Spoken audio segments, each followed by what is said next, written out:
The wool industry represents 2 to 4% of the Falklands' gross domestic product and is our second largest export. But can it be doing more? Michael Blake and associates from Australia were brought in by the FIDC to find out.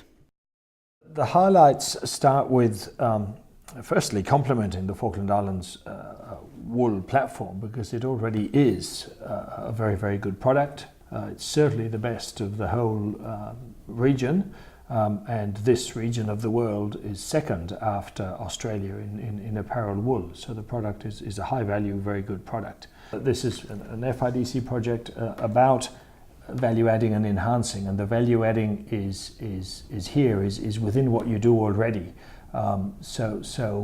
People and the trade or the exporters, it's not a new miracle solution or a silver bullet. It's something about doing what you do well better, taking the methodology of what's done elsewhere into your systems and continuing to improve your routes to market out of the Falkland Island. The whole point of this project is, well, we have this higher than average wool, so why are we being paid lower than average wool prices? And this is where Michael Blake's recommendations with his associates come in. His recommendations are, let's create better awareness of the Falkland product. Let's align what we do in the Falklands on the farm and beyond the farm with Australian international standards, so people who are buying the wool understand Falklands wool better, and then it creates more competition from buyers, so there's more people trying to buy wool, so then we can start asking for better prices. Input from stakeholders such as the Rural Business Association will be vital to this project. So what do they think at this stage? There's a lot of things that are just proposals at the moment that need a lot of thrashing out.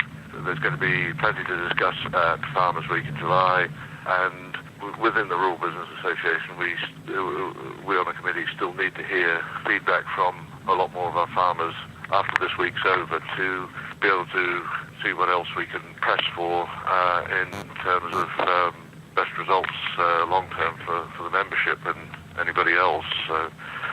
But this is not intended to overrun or conflict with current wool selling methods or anything like that. This is purely intended to help enhance those options that will be available still for marketing Falkland wool.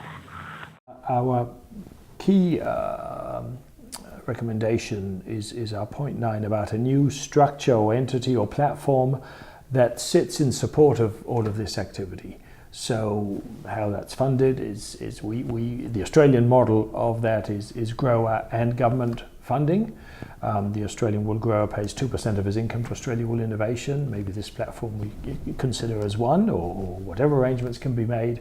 But that independent platform that manages all the testing data, whether it's sold through one channel or another, because the visibility of Falklands wool is unknown. So the buyers that currently buy it off your two export platforms can see it and know it, but those that never knew it don't know where to look, and it doesn't exist. There isn't a platform to show that there are 1.7 million kilos of very, very good wool here on the Falklands produced each year.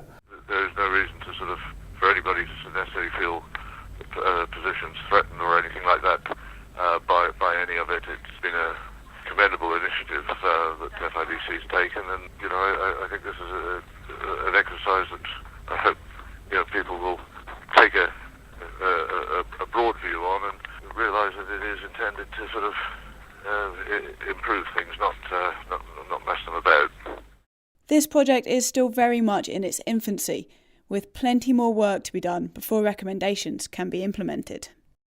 We will have to look at their recommendations. We'll have to talk to the people who work in the wool industry here at the Department of Agriculture, the RBA, who are going to play, the Rural Business Association, they're going to play a really important part in representing their members and farmers in this project. And we will tailor these recommendations how we think will best deliver better wool returns to Falkland Island farmers.